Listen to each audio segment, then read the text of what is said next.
Today we're talking about why your first placement won't make you full-time yet, and the 5 things you can do to unlock consistent work. Hey guys, welcome back to the channel. If you're new here, my name is Rich. I'm an award-winning composer for trailers and ads, and on this channel I provide the strategies and guidance that help composers conquer creative blocks and accelerate their career growth.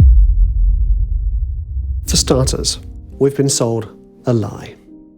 The lie is this: that once you get your foot in the door and get your first placement, the work will just roll in.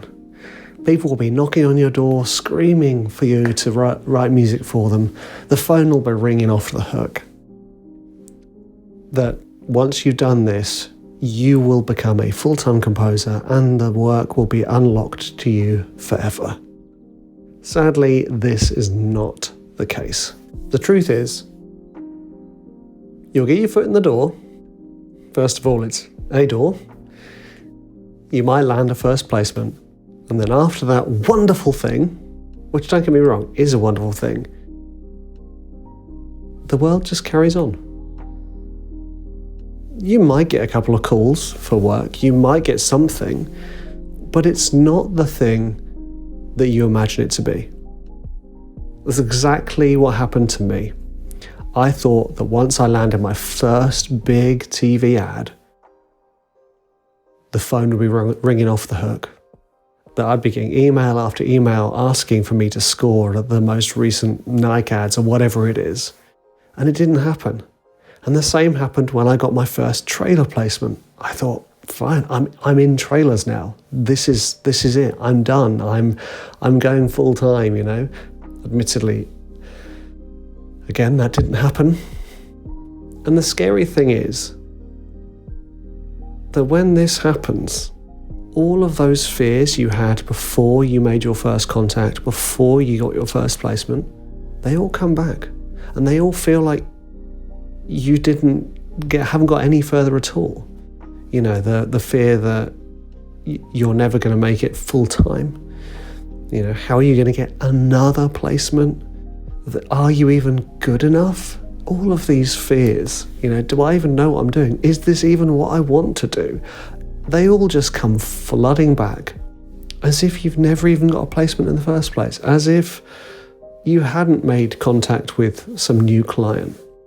The good news is you can take control.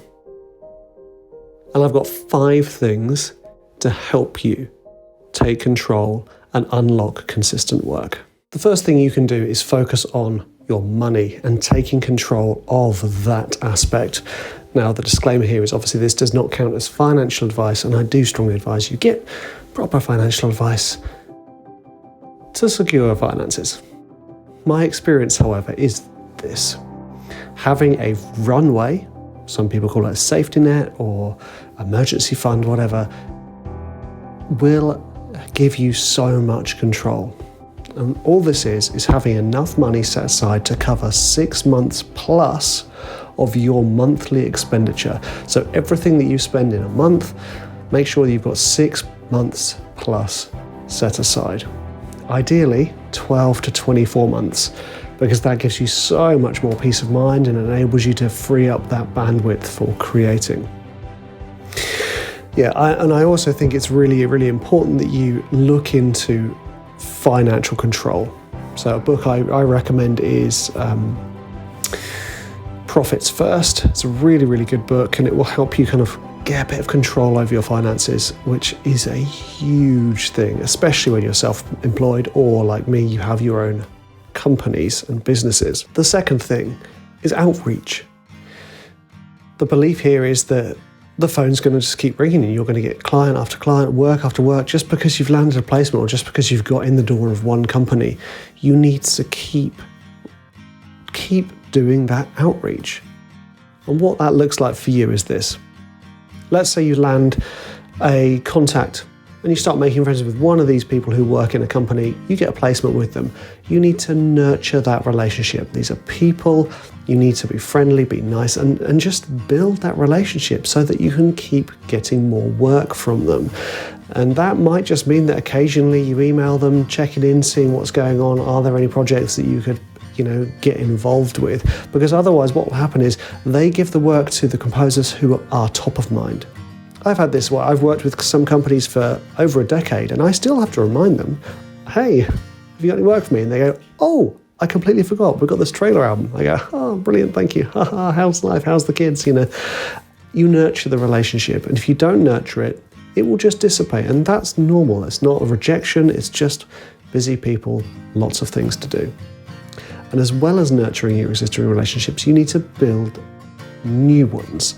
And I'm not saying continually build new ones. You need to have a roster of several contacts at least that you can keep getting work from. And that just means doing the same thing as if you're a new composer. Hey, outreach. Hey, I'm a composer. This is my work. I'd love to work with you guys. Your work here is fantastic. I love this placement you got. I love this album that you released. You be specific, you be positive, you be focused, and you be nice. Which leads me on to the next one, which is the golden rule. It's a really obvious one, but it's that whole idea that people would say, be nice to everyone on the way up because you'll meet them on the way down.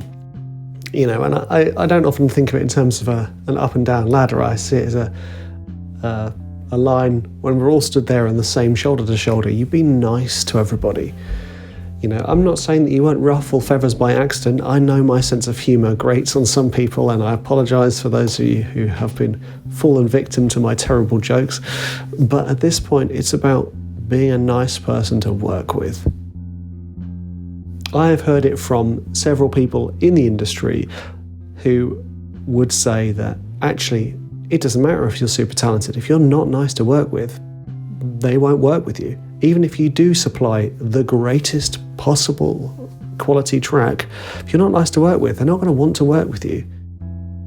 So you be a nice person to work with. You be grateful, you be courteous, you be thoughtful, you ask questions, and that will help your talent.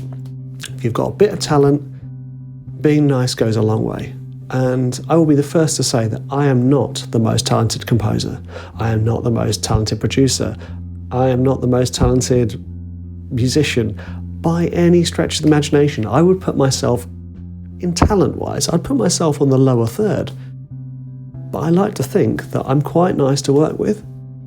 And I try to think of these things as relationships, as friendships that we're growing and nurturing, not as a tick on the box to say client contact 1 done, placement done, there we go.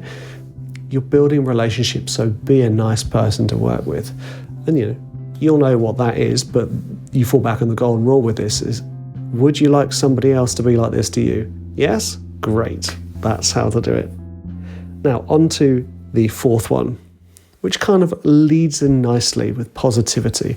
It's to have and nurture a positive outlook and a positive mindset. And the reason we're doing this is because your work life as a composer will be like this. Even after doing this for over a decade and having tremendous success, I will still have months of not getting any work or getting rejected from a library I work with. It still happens. But you've just got to learn to ride those waves, ride the peaks, ride the troughs. And the way to do that I have my experience, and any of you like me who have young kids, this piece of advice is going to annoy you, and I'm really sorry, but such a strong foundation of positivity is good sleep. Now, if you're like me, you've got young kids who wake you up pretty much every night. It's hard to get good sleep often, so you get what you can. And if you can fit a cheeky afternoon nap in, bonus. The sleep is the foundation of so much good stuff. So good sleep. Now the second thing is, okay, you've done what you can with sleep, but what else can you do is set time aside for yourself. Do the things that fill up your cup, whether that's going to the gym, whether that's seeing a concert, whether that's swimming, going for a walk, going for a beer, having a coffee with your friends. Do things for you. Because then not everything is about your work, it's about your life. Because once you get to that point where your career is where you want it to be, you want to be able to enjoy your life. So you want to start enjoying your life now. You want to have the life now. Because otherwise, what's the point? So set time aside for yourself. Do what you can to get good sleep. And that will help your positive outlook tremendously. I can't give you a cure for rejection because, yeah, it still stings. I get an email that's like, oh, sorry, you've missed the brief.